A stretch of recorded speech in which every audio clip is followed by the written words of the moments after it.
एक ओंकार सतनाम करता पुरख निरभौ निर्वैर अकाल मूरत अजूनी सैब हम गुर प्रसाद जप आद सच जुगाद सच है भी सच नानक होसी भी सच। वाहिगुरु जी का खालसा वाहिगुरु जी की फतेह। Dear students, in this video I am going to cover very important question of MPO. आप अपनी बुक को खोल लें और क्वेश्चन को अच्छे से पढ़िएगा, फिर क्वेश्चन को सॉल्व करना शुरू करिएगा। सो हम सबसे पहली चीज देख रहे हैं, आपको दी हुई है क्वेश्चन में बैलेंस ब्रॉट डाउन 31,900। सो वो balance brought down opening balance sheet में कैश, एसेट साइड कैश बन जाता है 31,900। फिर उसके बाद अगली चीज है entrance fees. Entrance fees is your income, मैंने इधर लिख दी। फिर उसके बाद है सब्सक्रिप्शन। सब्सक्रिप्शन 180 दी हुई है, outstanding and plus outstanding start minus. Outstanding and कितनी दी हुई है सब्सक्रिप्शन की 5500, आउटस्टैंडिंग स्टार्ट कितनी दी है 3500। और दोनों को सॉल्व कर मीन्स इन दोनों को सॉल्व करके 1,82,000 आया। क्वेश्चन में डायरेक्ट दिया हुआ है outstanding subscription in the end इतनी है, outstanding subscription in the start इतनी है। सो आउटस्टैंडिंग सब्सक्रिप्शन एसेट होगी। सो स्टार्ट वाली ओपनिंग बैलेंस शीट में एसेट साइड चले जाएगी और एंड वाली क्लोजिंग बैलेंस शीट में एसेट साइड चले जाएगी। देखिएगा ध्यान से, आउटस्टैंडिंग सब्सक्रिप्शन स्टार्ट वाली ओपनिंग बैलेंस शीट में एसेट साइड चलेगी और एंड वाली क्लोजिंग बैलेंस शीट में एसेट साइड चलेगी। उसके बाद ध्यान से देखिएगा, अगला पॉइंट सब्सक्रिप्शन के बाद है डोनेशंस। इधर आ गई डोनेशंस 16,500। फिर उससे अगला पॉइंट है प्रोसीड ऑफ सेमिनार 23,200, मैंने इधर लिख दिया। फिर इंटरेस्ट ऑन डिपॉजिट, इस हमेशा याद रखना इंटरेस्ट की ना एडजस्टमेंट होती है, इसलिए अभी मैंने उसकी वैल्यू 2400 अंदर रखी है। अब एडजस्टमेंट कैसे पता चलेगी वो जरा ध्यान से देखना। इंटरेस्ट ऑन डिपॉजिट्स, और आपको क्वेश्चन में फिक्स डिपॉजिट्स दे कितने रखे हैं, पेमेंट साइड दी हुई है। Fix deposit 8% fix deposit 1,20,000। Fix deposit पहली बात एसेट होता है। सो क्लोजिंग बैलेंस शीट में हमने एसेट साइड लिख दिया क्योंकि वो बोल रहे हैं हमने 1 अक्टूबर को खरीदे हैं, साल के दौरान ही खरीदे हैं, तो क्लोजिंग बैलेंस शीट में आएगा 1,20,000। अब इसी के ऊपर 8% ब्याज मिलेगी। 8% ऑफ 1,20,000 इंटू 1 अक्टूबर को लिख लिए। 1 अक्टूबर से लेके 31 मार्च तक 6 महीने होते हैं, इंटू 6/12 4800 ब्याज मिलनी चाहिए थी, पर मिली कितनी है 2400। मतलब कितनी नहीं मिली 2400। उसको क्या कहेंगे एक्रूड इंटरेस्ट। एक्रूड इंटरेस्ट क्या हो जाता है, क्लोजिंग बैलेंस शीट में एसेट साइड चला जाएगा।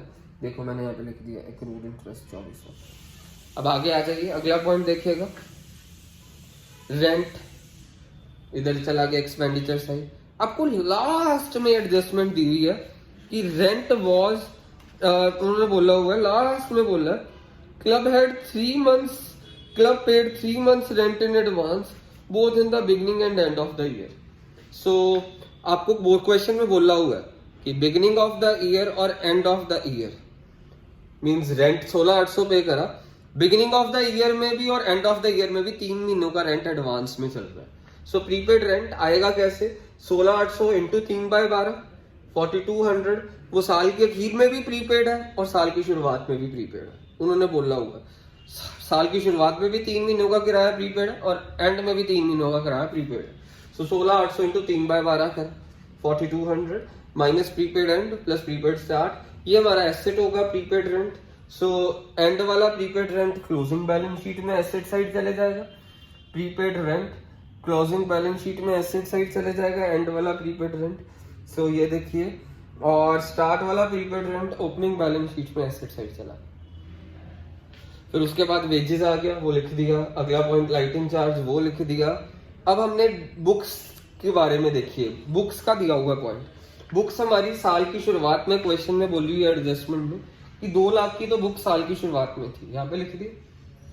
फिर हमने साल के दौरान बुक्स 24,800 की खरीदी। क्लोजिंग बैलेंस शीट में 2 लाख तो पहले ही थी, 24,800 की खरीदी और उस पर डेप्रीसिएशन लग रही है 10%। उन्होंने बोला टोटल बुक्स पे डेप्रीसिएशन लगानी है, स्पेसिफिकली बोला इंक्लूडिंग परचेसेस। सो बुक्स साल की शुरुआत में इतनी थी, इतनी खरीदी और उसमें से डेप्रीसिएशन माइनस कर देंगे 10% ऑफ 2,24,800, यानी इसमें से ये डेप्रीसिएशन माइनस करी, मेरे पास ये आ गया 2,02,320। और डेप्रीसिएशन एक्सपेंस भी है, एक्सपेंडिचर साइड मैंने डेप्रीसिएशन ऑन बुक्स 22,480 लिख दिया। सो ये डेप्रीसिएशन वाला पॉइंट भी हो गया। अब आगे देखिएगा, अगला पॉइंट है हमारे पास ऑफिस एक्सपेंसेस मैंने एज इट इज लिख दिए, फिर seminar expenses as it is लिख दिए।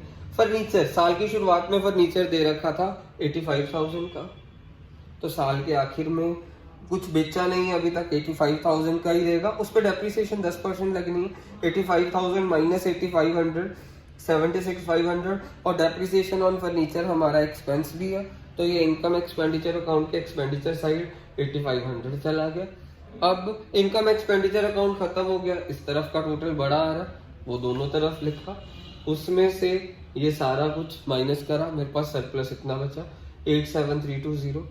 हमारा ओपनिंग बैलेंस शीट भी खत्म हो चुकी थी, कैश भी आपको बता दिया, बुक्स भी, फर्नीचर भी, आउटस्टैंडिंग सब्सक्रिप्शन भी, प्रीपेड रेंट भी। इधर आपको पता बैलेंसिंग फिगर कैपिटल फंड होती है, वो इधर आ गई।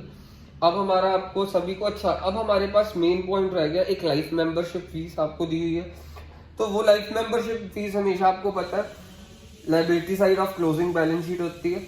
अच्छा, आपको ना गवर्नमेंट ग्रांट दिया हुआ है, वैसे तो अगर अकेला गवर्नमेंट ग्रांट लिखा होता तो वो इनकम साइड पे जाता इधर, पर गवर्नमेंट ग्रांट साथ में पोलियो एरेडिकेशन प्रोजेक्ट बोला, मीन्स एक पर्टिकुलर मकसद के लिए, इसलिए वो लाइबिलिटी साइड गया। फिर मेडिसिन का खर्चा 1 लाख का, मीन्स वो गवर्नमेंट ने ग्रांट दी। अगर सिंपल गवर्नमेंट ग्रांट लिखा होता ना, सिर्फ गवर्नमेंट ग्रांट और कुछ ना लिखा होता, तो government grant income side of income expenditure account जानी थी। बट अब यहाँ पे क्या दिया हुआ है, ये दिया हुआ है स्पेसिफिक मकसद के लिए, तो वो लाइबिलिटी साइड पे गई गवर्नमेंट ग्रांट। पोलियो इरेडिकेशन के लिए 2 लाख रुपया दिया, माइनस मेडिसिन का ऊपर खर्चा करा पोलियो के लिए, तो इस माइनस करेंगे। और सैलरीज हमने डॉक्टर को दी पोलियो वाले, वो भी माइनस करेंगे। तो आपको पता ही है, अगर हमारी गवर्नमेंट ग्रांट ना होती ना, तो मेडिसिन एक्सपेंसेस एक्सपेंडिचर साइड ही जाने थे। ये सैलरीज जो डॉक्टर को दी है पोलियो के लिए, वो एक्सपेंडिचर साइड ही जानी थी। बट उन्होंने, जब आपको पता है कि हम फंड जब भी कोई बनाते हैं तो उसके अंदर उसके रिलेटेड सारी इनकम और एक्सपेंसेस को एडजस्ट करते हैं, ऐसे ही गवर्नमेंट ग्रांट पोलियो पैसा आया गवर्नमेंट से 2 लाख का। अगर यहाँ पे फिर बता रहा हूँ, पोलियो इरेडिकेशन ना लिखा होता क्वेश्चन में, तो इनकम साइड ही जाना था। बट अब एक बैलेंस शीट की लायबिलिटी साइड जाएगा, क्लोजिंग बैलेंस शीट की, ठीक है। और उसके रिलेटेड जो पोलियो के साथ रिलेटेड खर्चे होंगे, हमने मेडिसिन का खर्चा करा, वो माइनस हो गया, सैलरीज का खर्चा करा, माइनस हुआ। तो अगर और पैसा आया होता तो हम प्लस भी करते, पर आया नहीं है, सो हमने वो सारे खर्चे माइनस कर दिए और यहाँ पे 20,000 आ गए। अब हम क्या करेंगे, यहाँ पे ओपनिंग बैलेंस शीट से कैपिटल फंड एकदम नीचे गया, देखो यहाँ से सरप्लस एकदम नीचे गया, प्लस हो गया, और मेरा दोनों तरफ टोटल मैच कर रहा है। और मेरे पास एक चीज रह गई, बाय कैश इन हैंड दिया हुआ है 26,000 लिख देंगे, और बाय बैंक दिया हुआ है 20,000 लिख देंगे, बैंक में इतना बैलेंस पड़ा।